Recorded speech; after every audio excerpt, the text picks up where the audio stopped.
नमस्कार, मैं हूं आशुतोष और आप देख रहे हैं सत्य हिंदी। सत्य हिंदी के विशेष कार्यक्रम आशुतोष की बात में आपका स्वागत।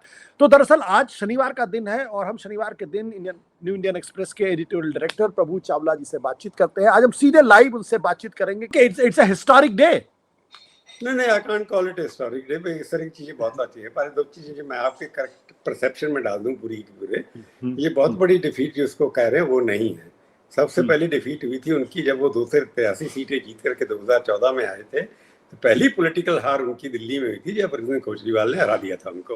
दूसरी हुई थी बिहार के अंदर जो गठबंधन ने उन दोनों को हरा दिया था। वो बहुत बड़ी कि एकदम आप 283 सीटें जीत के आते हैं और अपनी दिल्ली में हार जाते हैं, उससे बड़ा झटका किसी को नहीं, क्योंकि उन्होंने काफी मीटिंग की थी। मैं पॉलिटिकल बात कर रहा हूँ। और दूसरी बात ये है कि आपने कहा कि उसके अंदर प्रेशर में आकर कभी वो माने नहीं है। आपको याद होगा एमजे अकबर का भी इस्तीफा इसी तरह हुआ था। वो एमओएस थे तब मी टू के केस के अंदर, काफी दिन चला, नहीं दूंगा इस्तीफा, नहीं दूंगा। अल्टीमेटली वो भी इस्तीफा हुआ, वो भी पब्लिक दबाव था और इश्यू बड़ा सेंसिटिव था। और उसको अगर कंपेयर करें मी टू का, वो आज मी टू का कि महिलाएं इन्वॉल्व थी, उसके अंदर काफी चीजें आ गई थी जिससे उनके मंत्री की बदनामी हो रही थी। अभी भी वो बीजेपी में बहुत एक्टिव हैं, परंतु वो भी एक कम्युनिटी प्रेशर था एक किस्म का। उस कम्युनिटी प्रेशर के अंदर मोदी जी दब गए और उन्होंने दबा उन्हें इस्तीफा दे दिया। अब ये कम्युनिटी प्रेशर है कि यंग लोगों का, कि उनके वोटर जो हैं अभी तक उनको लगता था कि जितने भी यंग हैं उनको पिछले 3 इलेक्शन में उन्होंने वोट दिया है। तो उनको कहीं लगता है कि ये लगा कि इन सब पे मैं कॉकरोचेस को खाली नहीं दूंगा, क्योंकि कॉकरोच जब बैठे थे पिछले एक हफ्ते में, हमने आपने बात की थी, तब तक कोई वहां पर रिस्पॉन्स ज्यादा मिल नहीं रहा था। रिस्पॉन्स उनको तब मिलना शुरू हुआ जब वहां पर वांगचुक आकर बैठ कर वांगचुक ने भूख हड़ताल की। अब कैसे आए, क्यों आए, ये अपने आप में एक अलग विषय है जिसके ऊपर हम डिस्कस कर सकते हैं। उसकी वजह से एक मोमेंटम बना, कवरेज हुई, क्योंकि वांगचुक की थोड़ी क्रेडिबिलिटी थी। उसके बाद उन्होंने अपनी क्रेडिबिलिटी को कितना था कायम रखा, वो डिस्कशन की बात हो सकती है। क्योंकि वो भूख हड़ताल से उठ के बिना इस्तीफा लिए हुए वहां से भूख हड़ताल से, सरकारी भूख हड़ताल से उठे, तो उससे गड़बड़ हो गया। सबसे बड़ा जो हुआ, जो ऑपोजिशन इसमें इकट्ठी होगी। राहुल गांधी ने वहां नहीं गए, अपनी कांग्रेस पार्टी के सेवा दल की तरह खाना भिजवा दिया, वहां पर खेड़ा साहब चले गए, 2-3 और कांग्रेसी नेता चले गए, तो कांग्रेस का सिंबॉलिक सपोर्ट उसके तरफ था। पर उन्होंने पैरेलल एक मूवमेंट खड़ा कर दिया उसी भी इश्यू को लेकर के, जो इश्यू को चाहना चाहते थे कांग्रेस पार्टी ने उसको पैरेलल बना दिया कि हम आपकी सपोर्ट में अलग से कर रहे हैं, ऐसा इंप्रेशन दिया। हालांकि उसको आपने बड़ी गाली दी उन लोगों को, उन्होंने डिवाइड करने की कोशिश की। अब आपकी मंशा क्या थी, क्या मोटिव था, क्यों गाली दी, जिस तरह की भाषा का प्रयोग हुआ, मेरे को लगता नहीं है कि इस तरह की भाषा प्रयोग इस मूवमेंट में होना चाहिए था। तो मैं ये कहूँगा कि मोदी जी को लगा, जब आपने कहा कि रात को 12 बजे उन्होंने वीडियो बनाई, मतलब इंस्टाग्राम पे डाली, जहां पर 310 मिलियन ये सब क्लेम कर रहे हैं वो लोग, पॉपुलैरिटी उनकी है, नो डाउट अबाउट इट। पर ये स्पष्ट करता था, मैंने शुरू में कहा था कि जिस दिन वहां पर जितेंद्र सिंह को इन्वॉल्व किया, ये पहला डायलॉग है किसी भी पॉलिटिकल डायलॉग के अंदर जितेंद्र सिंह पिछले 10 सालों में इन्वॉल्व हुए। वो उनका रिकॉर्ड है, सबसे ज्यादा विभाग उनके पास है, 12 डिपार्टमेंट हैं उनके, दिल्ली के अंदर 9 दफ्तर हैं। वो एमओएस प्राइम मिनिस्टर ऑफिस में पहले दिन से हैं। 9 डिपार्टमेंट हैं जो हिस्ट्री में कभी किसी के पास नहीं, उसमें 4-5 तो इंडिपेंडेंट चार्ज हैं। तो वो इतने बीएमओ में रोज जाते हैं, वहीं बैठते हैं, पर और सीबीआई वगैरह सब उनके पास है। नड्डा साहब क्योंकि आरएसएस के रहे, प्रताप पार्टी के अध्यक्ष रहे, तो जितने भी चुने हुए मंत्री हैं जो बातचीत करने में, तोड़फोड़ करने में एक्सपर्ट हैं, उनमें से किसी को नहीं लगाया उन्होंने। विनोद तावड़े हैं या कुछ और भी मंत्री भी बहुत सारे हैं जिनको आप एजुकेशन में बताया, जोशी, एक जोशी की जगह दूसरे जोशी आ गए। तो जब प्रधानमंत्री को लगा कि इसको सॉल्व करना है, तो उन्होंने अपना ट्रस्टेड मंत्री उस बातचीत में लगाया। पहले दिन राहुल गांधी से मिलने कौन गए थे? जितेंद्र सिंह गए थे। उनके साथ कौन गए थे? होम सेक्रेटरी, जो उनको रिपोर्ट नहीं करते, वो गए थे उनके साथ। तो ये बड़ा स्पष्ट था, और पहले दिन से मेरे को लगा था कि प्राइम मिनिस्टर के अंदर डायरेक्ट इंटरवेंशन कर रहे हैं अपने मंत्री के माध्यम से। और नड्डा को साथ में इसलिए लगा रखा कि नड्डा भी पार्टी अध्यक्ष रहे हैं और मोदी जी के साथ बहुत करीब रहे हैं।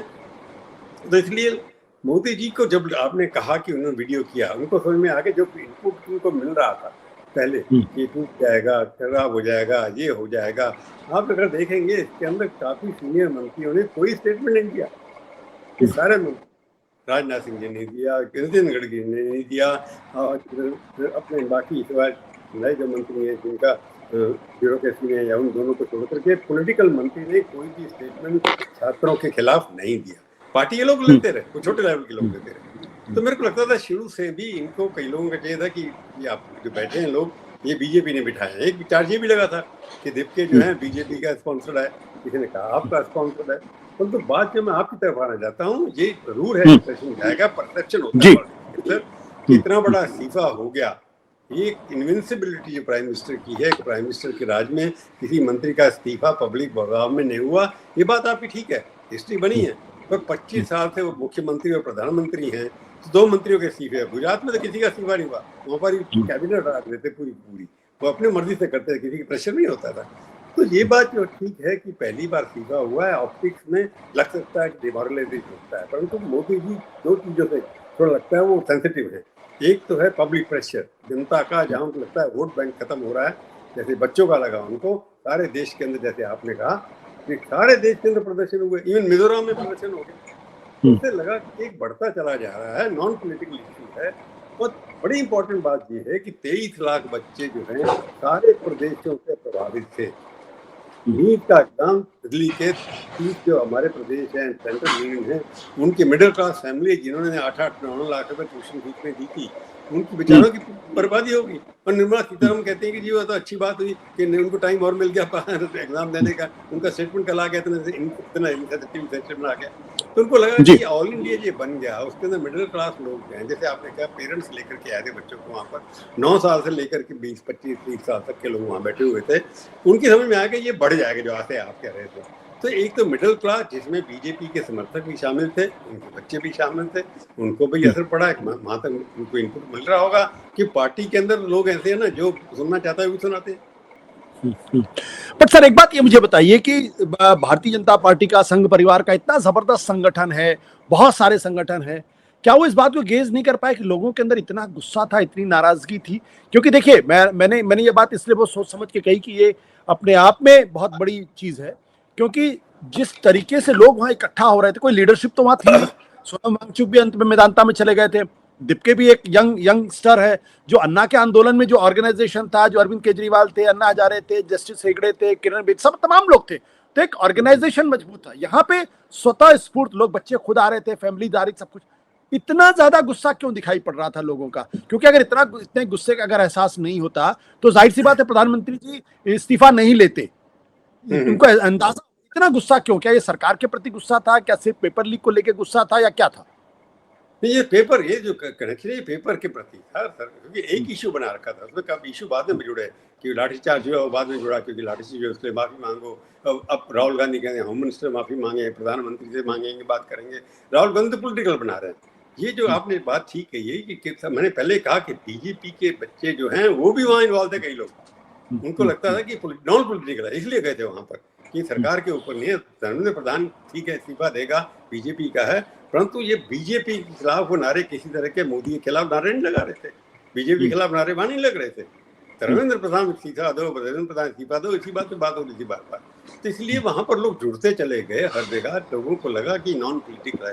हालांकि उसके अंदर काफी लोग जेएनयू से भी पहुंच गए, आपकी पुरानी यूनिवर्सिटी से, AISF के लोग भी, कम्युनिस्ट पार्टी के भी वहां पहुंच गए। बाद में उन्होंने उनका कब्जा कर लिया, 3 तो AISF के लोग मुखरदाल में बैठ गए। उससे नुकसान होने वाला था जो बच गया। मैं तो ये कहता हूँ कि जैसे पॉलिटिसाइजेशन हो रहा था, 2-4 दिन 5 दिन ये चल जाता तो फिर कहीं गड़बड़ हो जाती है, उसके अंदर पॉलिटिसाइज होता था, बीजेपी वाले हट जाते इसके अंदर। तो ये आपकी बात ठीक है, उनको अंदाजा नहीं पड़ा कि हमारे अपने लोग जो हैं वो भी इसके साथ जुड़ जाएंगे जा करके।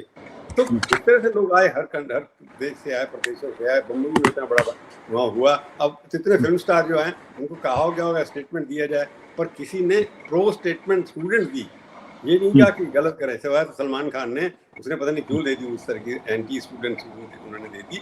बाकी सब ने उनके समर्थन में किया। ये भी लगा कि मोदी जी को ये भी कह रहे हैं, एक किस्म से ऐसा होगा कि अपील कराने के लिए कितने लोग कह रहे हैं कि उनकी बात सुननी चाहिए, मेरे को सुननी चाहिए। जो उनकी कंस्टिट्यूंसी क्या है, उनकी कंस्टिट्यूंसी है सेलिब्रिटी, उनकी कंस्टिट्यूंसी है फॉरेन नेशनल, उनकी कंस्टिट्यूंसी है संघ के परिवार।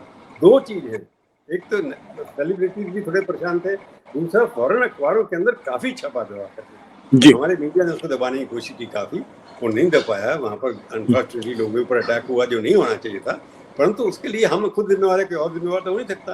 तो एक तो फॉरेन मीडिया, फॉरेन रिपोर्ट जहाँ से जा रही थी गलत जा रही थी। तीसरा इतने लोग ना नॉन पॉलिटिकल इशू बन गया। थर्ड सेलिब्रिटीज जो हैं जिनके माध्यम से वो अपने को प्रमोट करते हैं, उनको अब नाराज होना, तो उनके पास ऑप्शन नहीं था इसके इस्तीफा की अगर धर्मेंद्र प्रधान पॉलिटिकल मैनेजमेंट करते हैं, अच्छे करते हैं, और उतने बड़े नेता नहीं जितने कि उनकी वजह से 5-10 सीटें आप जीत जाए, तो उनको सेक्रीफाइस करना उनके लिए थोड़ा आसान था, इसलिए कर दिया उन्होंने।